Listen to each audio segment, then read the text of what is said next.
Welcome to the Collecting Keys Friday Focus. Hey there. Welcome back to another episode of the Collecting Keys Friday Focus. And if you're new here, these are the episodes where Mike or I break down a specific topic or just talk about something that's top of mind for us in our business throughout the week. Today, I will be your host, Dan Austin, also known on all social platforms as Investor Man Dan. So if you're not following me already, go and hit me up. I'm primarily focused on Instagram, but I'm on all the other platforms, including Reddit, surprisingly. Anyhow, today, I actually wanted to answer a listener question. I got a DM on Instagram from a listener that asked me, what would I invest in if it wasn't real estate? Like what, if I couldn't or wasn't investing in real estate, what would I invest in? And my short answer is I wouldn't invest in anything outside of real estate because I truly do believe it's one of the best, if not the best investments you can make out there. And I'll caveat that with, I do invest outside of real estate. I have some brokerage accounts and some retirement accounts that I had before I started investing in real estate, and I continue to trickle money in there. It is a minority share of my resources that go towards there. The lion's share of my resources do go to real estate investing. I would also invest in growing a business, which I do, which is the business, my real estate business. However, I would look at other opportunities if they were presented to me. So yes, I would look at other things. But given limited funds, I would focus my efforts on real estate.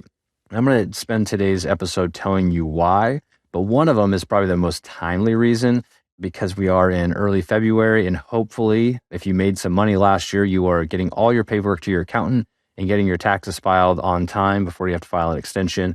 And if you're like me, you've got just a mess of everything and you're trying to get it all bundled up nicely and shipped off so you can hopefully forget about it until your accountant tells you how much tax to pay. Anyhow, it is truly a great benefit, and you've probably heard about tax benefits. If you're a newer investor, you may not have fully grasped that, but the tax benefit that comes with real estate typically is the depreciation.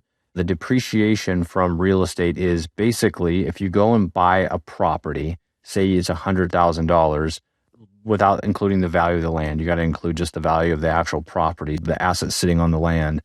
You divide that by 27.5 years. And that gives you how much depreciation you can write off for that property. Why is it 27.5 years? I don't know, but that's what the government says your house should last, and it should be depreciated over 27.5 years on average. And so that's what you get. So you get that value to write off towards your passive income. Now, let me stop here for a second and just let you guys all know, I am not a tax professional. I am not an accountant. I'm not a tax advisor. I actually don't know what I'm talking about, and you probably shouldn't listen to me. I'm just going to regurgitate everything that I've learned over the years of investing that I use for myself. Anyhow, back on topic here. That depreciation can be used to write off your passive income. So say you get $10,000 a year in depreciation from your property and you cash flow $10,000. Well, you can take that $10,000 in depreciation, write off that passive cash flow. You literally made $10,000 and don't have to pay taxes on that. Now scale that up. Say you get 10 houses that cash flow $10,000 a year and you get $10,000 a year in depreciation. That depreciation wipes that off, zero tax liability whatsoever. That to me is really cool because not that I don't believe that we should be paying taxes. However, I do believe you should try to limit to your best of your abilities to pay taxes so that you can grow your net worth, so that you can grow your assets over time. It just makes more sense to not have to have this little tax leak going on. If legally you don't have to. So the next big thing about taxes, which is like the level 2.0, is the real estate professional. And I've talked about this on the podcast before. Unfortunately, for most people that work at W-2, this is going to be challenging for you to qualify as a real estate professional, but it is possible. I'm going to go over a couple high-level things about the real estate professional, and then we'll just kind of pivot away from this because it can get complicated quickly. Let's say to qualify, 50% of your working hours have to be towards real estate. That means that if you work a full-time W-2, which I would consider, I'm not saying the IRS does, but I do consider that 2,080 hours. You need to work 2,081 hours in real estate, and you need to be able to prove that through documentation. And you should probably be able to prove that you worked 2,080 hours in your day job as well. You should probably have like very specific written documentation on that. You need to have performed at least 750 hours in real estate. So if you don't work a full-time job, at least 750 your hours have to be dedicated to real estate, and you have to be able to prove that. And then you need to be proving that you're materially participating in rental activities. And there are 7 criteria for what that means. And I'm not going to list them all because that gets really deep and it's boring. So go and look this up, and I promise you, you'll understand it. It is somewhat simple. And there is a hack within that material participation. There's a little nugget for you short-term rental owners out there. If you do have full-time W-2 jobs and otherwise wouldn't qualify for real estate professional, you can within the confines of those short-term rentals if you meet the material participation requirements. Anyhow, the cool thing about this is if you do qualify as a real estate professional, you can now take that depreciation and other losses, such as things that you would be considered a write-off, whether you're paying, maintenance and taxes and interest and all these things that add up as leaks outside of your system that are good in a way.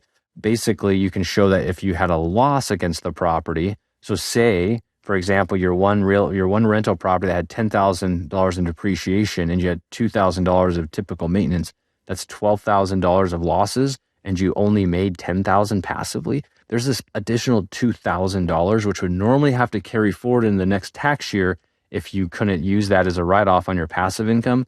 But that extra $2,000 can go to an active income. So say you're flipping houses as well, you can reduce your income by $2,000. And so you start seeing the scale of that, where you can not only write off all of your passive income. So you just made $100,000 last year and you didn't pay taxes. And then you flipped houses and made another $100,000, and maybe you only had to pay taxes on $75,000 of that.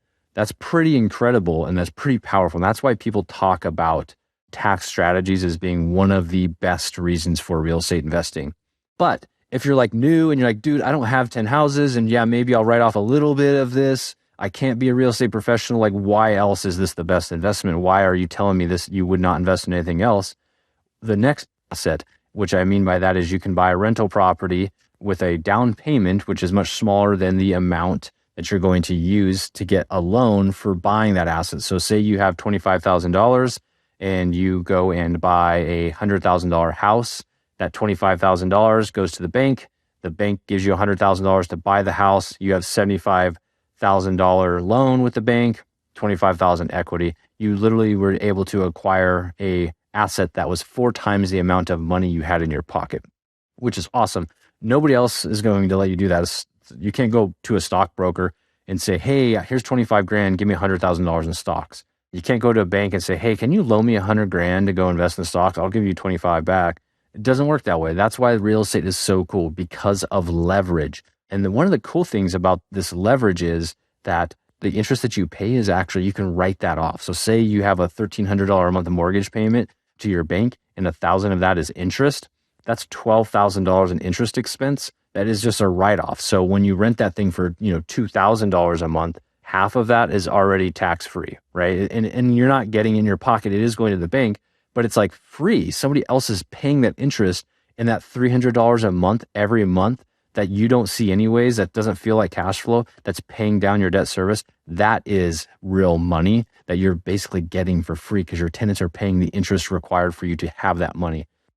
The other cool thing about leverage, and I'll get off of this topic here, is that when somebody is paying down your note, paying down your loan for you every month, your asset is also on average every year increasing in value. Lately, it doesn't feel like that, but I promise you in 5 years, you're going to look back and say, yep, real estate over that period of time grew in value. As that leverage gets paid down by your tenants, and as your asset grows in value, it's kind of like, think about the top is growing and the bottom is shrinking, and in between those two bars is a bandwidth that is called equity. And as you grow that equity large enough, your bank requires you to have as equities, usually 25%. As it grows above that, you can go and do a cash out refinance, and hopefully you do it and get more favorable rates so your cash flow for the property stays the same. But if not, either way, you still want to make sure it cash flows really well and in a way that you feel comfortable with. But you can take that cash out, that money from a cash out refinance, and put it in your pocket and spend it as you will. You can go buy a Ferrari if you want to, and that's fine. It's not like you're getting it free. You still have to pay the debt back to the bank, but your tenants are paying that for you. You could also do that cash out refinance and do what I do and go and buy more cash flowing producing assets like real estate. And so that's generally what I'll do. And it helps me monitor my return on equity as well as my return on investment on all these properties. Anyways, I'll stop talking about leverage and I'll close this out with just a couple other topics about why I think real estate is great. So we talked about the tax benefits. Hopefully you can become a real estate professional at some point in your career and start really reaping the best rewards of the tax benefits. If not, they're still pretty good, just as writing off your passive income. The leverage is amazing. We just mentioned depreciation. As that value grows of that asset, like you are reaping the rewards of being an invested investor in real estate. That is super cool. And then the last one that I always like to talk about is cash flow. That is revenue that you can put in your pocket or you can reinvest. And I like to look at cash flow as a defensive metric. And I tend lately to invest in more appreciating assets and worry a little bit less about cash flow. And that's because I do have a portfolio that cash flows well enough that I can absorb some months where I'm breaking even on cash flow for properties because of maintenance issues or something, because I'm risking it within my profile as an investor. I'm risking it for the large appreciation at the back end of real estate in some markets. Not all markets provide that. Typically, your Midwestern markets don't provide that same appreciation as you would see in some of your coastal markets. So anyway, that's my explanation for why I would not invest outside of real estate given limited funds. So to the listener that asked that question, I hope this helped you. For all the other listeners out there, I hope this wasn't too into detail. And if you enjoyed it, please hit me up on Instagram, InvestorManDan, and give me some insights into this and what you thought. If you like what Mike and I are doing, please go and share these episodes. That's how we grow the podcast. That's how we continue to be able to produce these episodes for you. And give us a 5-star review. We will send you a t-shirt if you give us a 5-star review and screenshot your review and send it to me in the DMs at InvestorManDan or Mike at Mike_invest. We will send you a free Collecting Keys t-shirt, ship it out to you wherever your address is. So no worries there. If you want to learn more about what Mike and I do on finding off-market deals, go to thecollectingkeyspodcast.com. Click in the upper right corner. There's a blue button there that says Become an Instant Investor. Look at our Instant Investor group there. That's where we coach and teach people how to find and source their own off-market deals. Other than that, I will catch you all next week. See ya. Thanks for listening to this Collecting Keys Friday Focus. Be sure to subscribe wherever you listen to your podcasts.